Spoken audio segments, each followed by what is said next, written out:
Hi friends, ఈరోజు మన video ఏంటంటే ఎగ్ కర్రీ అనమాట. ఇలా వీడియోలో చూపిస్తున్నట్టు ఎగ్స్ని బాయిల్ చేసుకొని పక్కన పెట్టుకొని టమోటాస్ని ఆనియన్స్ని ఇలా కట్ చేసుకొని పక్కన పెట్టుకోవాలన్నమాట.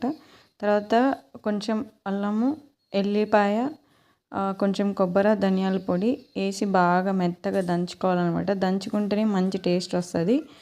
అలాగే ఒక బౌల్ తీసుకొని అందులో కొంచెం ఆయిల్ వేసి, పోపు వేసి, ఆనియన్స్ వేసి ఇలా బాగా మగ్గనివ్వాలన్నమాట. పచ్చి వాసన లేకుండా బాగా మగ్గనివ్వాలి. ఇవి కొంచెం మగ్గిన తర్వాత దాంట్లో కొన్ని టమోటాలు వేసుకోవాలి. అలాగే దాంట్లోనే కొంచెం అదేమంటారు కారం పొడి, కొంచెం సాల్ట్ వేసుకుంటే టమోటాలు బాగా మగ్గుతాయి అన్నమాట. ఇవన్నీ సన్న మంట పైన బాగా వేయించుకోవాలి, పెద్ద మంట పైన కాదు.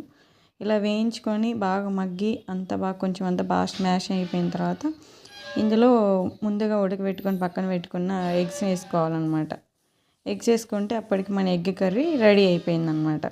సో ఇది అన్నంలోకి వేసుకొని తింటుంటే ఉంటుంది ఫ్రెండ్స్, చాలా ఎక్సలెంట్గా ఉంటుంది. ఇది స్పైసీ కావాలంటే కొంచెం ఎక్కువ వేసుకోవచ్చు, స్పైసీ తినలేము అనుకున్న వాళ్ళు కొంచెం తక్కువ మిరప్పొడి వేసుకోవచ్చు. ఇది ఫ్రెండ్స్ ఈరోజు మన వీడియో. ఇలాంటి మరెన్నో వీడియోస్ కోసం మన వీడియోస్ని లైక్ చేసి, షేర్ చేసి మన ఛానల్ని సబ్స్క్రైబ్ చేసుకోండి ఫ్రెండ్స్.